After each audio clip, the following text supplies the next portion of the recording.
Okay, let's start with that quote, Amy sees the new house and asks, "Should I remove my soul before I come inside?" Mm-hmm.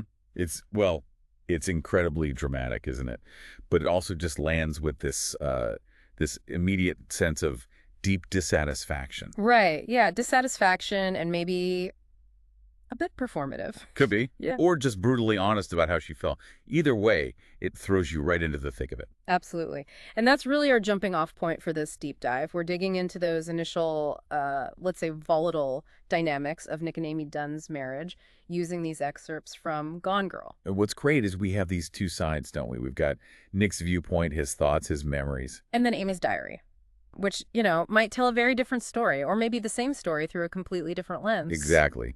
Potentially conflicting views of the exact same life they're supposedly sharing. So our goal here is to sort of unpack these first impressions, see if we can spot the tensions, the red flags, maybe the first hints of the mystery around her disappearance. And we have to keep in mind constantly how easily narratives can be, well, manipulated, especially when we're just getting these personal bits and pieces. Definitely. So let's dive in with Mick's side first. That move to Missouri, the new house. What jumps out at you from his perspective? Well, the house itself, right off the bat, it's this huge symbol. For Nick, it seems like maybe progress. A certain kind of, I don't know, middle American dream, maybe? Yeah, that suburban nouveau riche thing he mentions. Right. But Amy's reaction is just instant rejection. It's not just about paint colors, is it? It feels much deeper. Like a fundamental clash in what they actually want out of life. I think so. A real divergence in their values, their aspirations. He might see her as ungrateful, maybe, Mm. and she sees the house as fake, a life she never signed up for. That clash seems key. And then there's Nick's own feeling, that phrase, bile and dread inched up my throat. That's strong stuff when thinking about your wife. It really is. It's visceral, not just, being annoyed or frustrated. It suggests something is really corroded between them. Yeah, like the connection's just gone. Mm. Or maybe it was never quite what he thought. Makes you ask, what happened to get them there? Is it the move? Don't know House that. up? Or, like you said, were these problems already simmering way before Missouri? That dread feels established. That money situation doesn't help, does it? Opening the bar with Amy's money. No, that adds a whole other layer. You see Nick wrestling with it, thinking about his dad's potential judgment. It points to maybe some insecurity there. About providing, about being, I don't know, indebted to her. Definitely seems like it. And the bar itself, even the name, the bar. Their attempt at being clever kind of falls flat with that first customer. Yeah, that was awkward. It underlines this feeling that maybe they don't quite fit in or their idea of themselves doesn't match the reality of this new place. Little moments like that add up. And Nick wanting to be ambushed by love because he feels, what? Like he can't be genuinely charming on his own. It suggests a real insecurity, maybe a fear of putting himself out there emotionally. Like he wants love to just happen to him without the effort. Which could definitely cause problems, right? If Amy needs more active reassurance or connection. Absolutely. That passivity could create distance. And then there's Go, his sister. Their relationship seems super close, but also maybe a bit strange. Those unsisterly jokes, the twin sis rumors. It's intense. And maybe it's another way Nick is sort of isolated, relying on this one very unconventional relationship while others might be fraying. Right. So against this backdrop, these little details start to feel heavier, like the open front door. Mm-hmm. The neighbor calling, concerned, and Nick just kind of brushes it off. Yeah, his reaction is so casual. Is it just him being distracted, stressed, or is it something else? It's hard to say initially, isn't it? But looking back, knowing what happens, that open door feels, well, ominous. Sign of vulnerability or that things aren't right at home.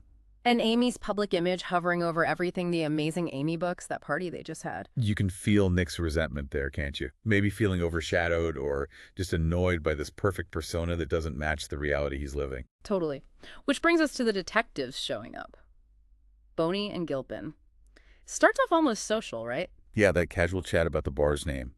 It feels like Boney's testing the waters, watching Nick's reaction, subtle probing. And Nick's first thought, finding answers at the bottom of a bottle. Tells you a lot about his coping mechanisms, doesn't it? Avoidance, maybe, rather than facing things head on. Then that flash of memory of the wedding, beautiful beach scene, but now he feels like a shimmer. That contrast is stark. The idealized past versus this hollow present. It's a profound sense of loss, maybe loss of self within the marriage. Even their compromises, like the dinner plan changing to lobsters, it feels weighted. Like, whose idea was that really? Are they actually compromising or just papering over cracks? Good question. There's an undercurrent, isn't there? Even in seemingly small agreements. And then the police arrive properly and Nick blurts out, "Let's play the missing wife game." Ugh. Yeah. Boney clocks that smile, the shift. It immediately reads as inappropriate. Suspicious, even. He knows it, too. That thought, it's always the husband. He's aware of how it looks. Which might explain why he's almost too cooperative afterwards, giving swabs, access to the car. He mentions wanting approval from authority from his upbringing. While Go is instantly defensive, showing different instincts entirely. Right. And Boney starts asking about Amy's daily life, her state of mind. Nick talks about her past, that brilliant popping brain, her competitiveness. Which sounds completely out of place in Missouri, doesn't it? The way he describes it, like she's fundamentally unsuited for this life, possibly bored or resentful. Exactly. Painting a picture of someone potentially very unhappy with their current situation. And the Amazing Amy books come up again. Nick makes that joke about Judith Firest kidnapping her. Which falls completely flat with Rand and Mary Beth, Amy's parents. You see how protective they are of that image, that narrative. Fiercely protective. And then Mary Beth drops that little detail about the restaurant reservations Nick supposedly made, but didn't. Ah, yes. Seemingly casual, but it's the first concrete inconsistency. The police are already finding little things that don't quite add up in his story. Okay, so that's Nick's initial take. Lots of tension, resentment, maybe some questionable behavior. Now let's pivot to Amy's diary. And right away, the tone is different. That opening, accusing, you have been seen, you will be seen. It's immediately unsettling. Paranoia or something else. Yeah, it's intense. That feeling of being watched just hangs there. And her thoughts on the house echo Nick's account, but from her side, leading to that remove my soul line. It confirms her deep unhappiness with the move, with the house, maybe with Nick's choices that led them there. Total dissatisfaction. And she mentions recalling a warm memory but feeling cold. That suggests a kind of emotional disconnect, like the past feels alien now. Yeah, like she's fractured somehow. Yeah. Even acknowledging Nick is handsome is immediately followed by her own feeling of bile and dread. She's feeling it too, just like Nick described. So the physical repulsion is mutual, maybe. Interesting. And she remembers their courtship, everything ambrosia. Sounds perfect. Almost too perfect, maybe. Which makes the current reality even harsher by comparison. Was that initial perfection real, or was it a performance even then? Especially when you read her thoughts about men doing things to prove love as dancing monkeys. That's pretty cynical. It is. It suggests maybe a manipulative view of relationships, or at least a very jaded one. Makes you reevaluate that ambrosia phase.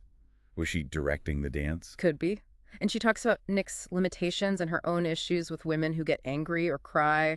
Sounds like communication was a major problem. Huge breakdowns, yeah. Like they couldn't handle each other's real emotions, maybe. Lack of empathy on both sides, possibly. The anniversary voicemail incident seems like a perfect storm of that. Nick's drunken mistake. And Amy feeling like she has to be angry. That obligation, even while part of her wants to laugh. It's like they're trapped in these expected roles. Playing parts instead of being real. And her line, people have to do awful things for money. Given their situation, that feels loaded. Definitely ominous. Foreshadowing, perhaps. A justification forming in her mind for something. And when Nick loses his job, her sarcastic comment about him being too old to play Huck Finn. Wow. Not exactly supportive. No, it shows a real lack of empathy, a real edge to their interactions during a tough time. The partnership seems broken. Even trips meant to be fun, like Hannibal, she describes as still wrote. She's secretly furious at his story. The connection is just gone. Totally gone. She's just going through the motions, but inside there's this simmering resentment. Which comes out in that anniversary message, right? The sarcastic thank you for your WIT, even with the inside joke about the visor hat. Exactly. Passive aggression layered over bitterness. It's all there under the surface niceties. And the baby shower story, her thoughts about the hideous boy, it shows this stark contrast between her inner judgments and how she presents herself publicly. A big gap, yeah. Very critical internally, while presumably being perfectly pleasant on the outside. She also mentions Maureen and her friends admiring Nick. That's interesting, an outside view that clashes with her own diary entries. It raises questions, doesn't it? Is her perception skewed? Or are these friends just seeing the surface charm Nick puts on? We also get a glimpse of her past with Desi, her first love. Rand didn't like him, rude, possessive.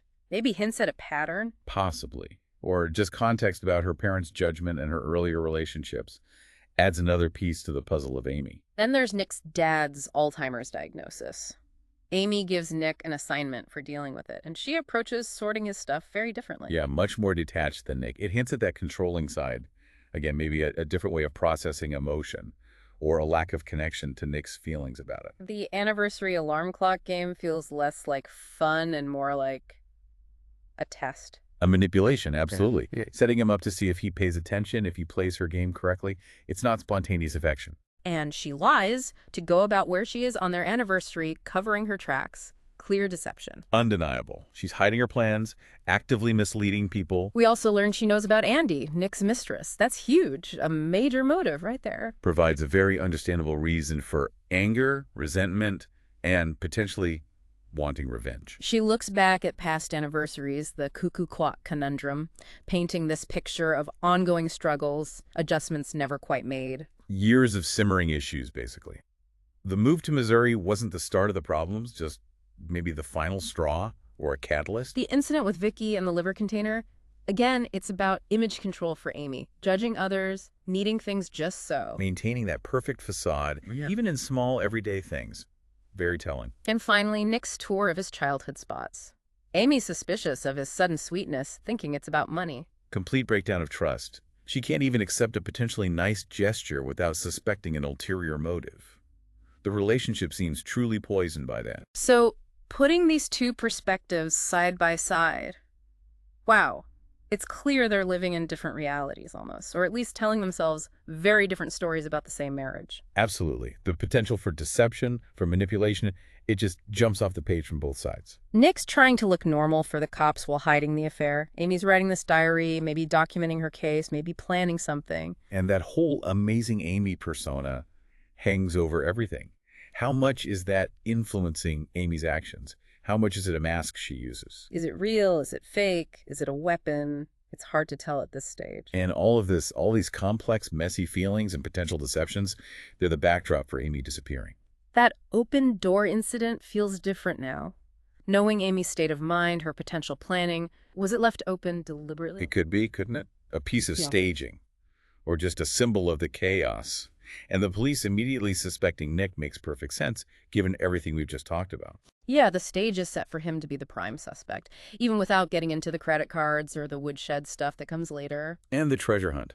That anniversary tradition suddenly feels incredibly sinister in this new context. Was it ever really for Nick, or was it part of something else entirely? A breadcrumb trail for the police, maybe? So many questions. But to sum up these initial bits, we see a marriage that's deeply, deeply troubled. Resentment, dissatisfaction, lies, manipulation. It's all there. The contrast between Nick's story and Amy's diary just blows open the complexity and raises huge questions about who's telling the truth, or if either of them is, entirely. Right. And for you listening, think about how these dynamics, the hidden tensions, the public faces versus private feelings, the power plays might resonate.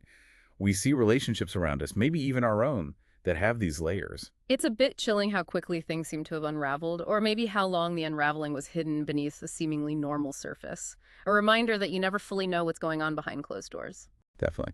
And maybe a final thought to leave you with.